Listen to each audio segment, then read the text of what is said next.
endeudamiento externo, por ejemplo, y de 146.975 millones de dólares que debíamos al 30 de diciembre del año pasado, en apenas 3 meses hemos hecho una reducción de 9.313 millones de dólares que nos posicionan actualmente en una deuda externa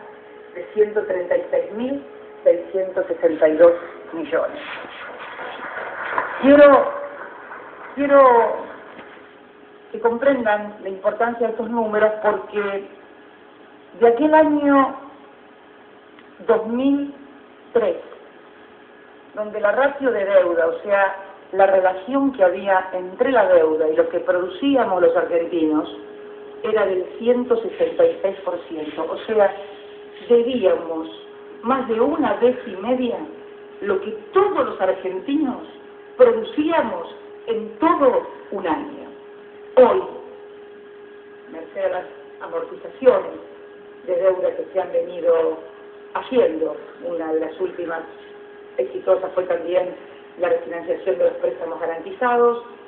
estamos en una ratio de deuda, como llaman los economistas, una relación entre lo que producimos y lo que debemos de 47,6%. Y con esta reducción drástica le sumamos el excelente posicionamiento que tenemos en materia de reservas, 46.000 millones de dólares en nuestro Banco Central, convengamos de aquella fuerte restricción que significaba el endeudamiento permanente, la falta de reservas, estamos en lo macro en una situación muy buena. Y en cuanto a otro dato que voy a darles, y les prometo que no le doy ningún dato más, simplemente para poner en cuadro de situación cómo estamos. En la crisis más importante que se recuerde desde la de 1930, aseguran todos los economistas y los políticos, hoy, a 30 de junio, en realidad 9 de julio es hoy, pero al 30 de junio de este año, el superávit comercial de nuestro país, o sea, la diferencia entre lo que exportamos e importamos, asciende a 9.861 millones de dólares, contra 5.332 millones que teníamos a la misma altura el año pasado,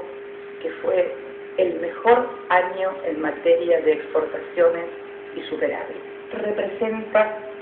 un 85% más de superávit del que teníamos el año pasado. Esto no se hizo por casualidad.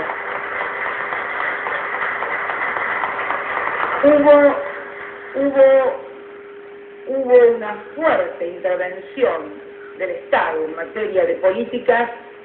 para lograr defender el trabajo argentino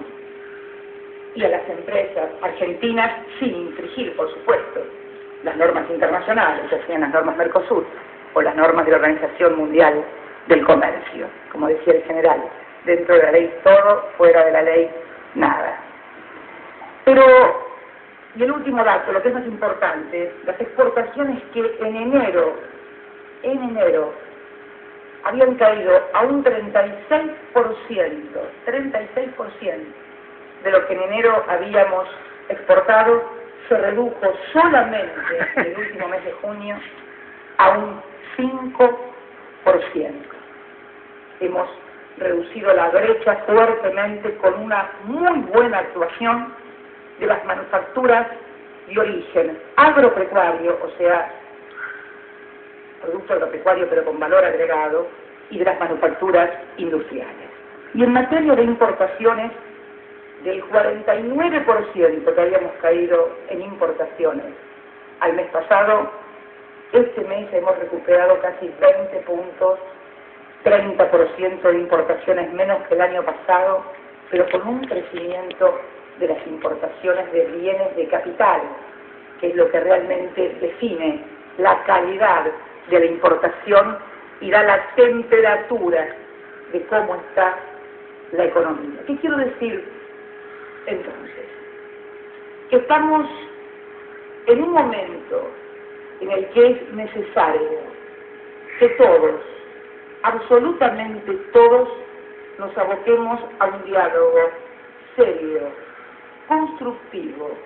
responsable y realizable, fundamentalmente porque la economía es números. Si hay un lugar donde no hay lugar para los discursos, y sí, evidentemente, para ver cómo se asignan los recursos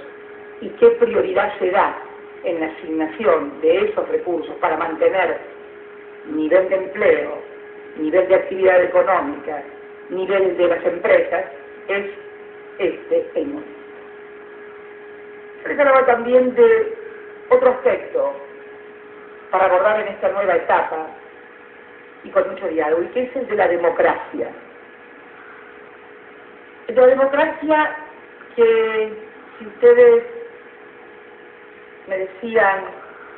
hace un mes atrás que podía haber algún problema en materia de democracia en una región que había reconquistado definitivamente la democracia,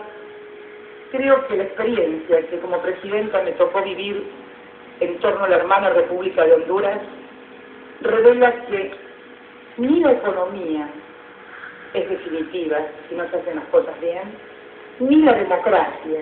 tampoco es definitiva si no se tiene un sólido sistema de partidos políticos. Y acá quiero hacer también referencia a algo, porque siempre se ha hablado de golpes militares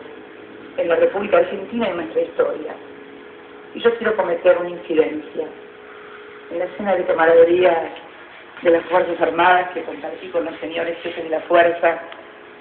que hoy me acompañan, charlando de esta experiencia en Honduras, uno de ellos me decía el tema que es que nunca fueron golpes militares, siempre fueron golpes cívicos militares. ¿Y saben qué?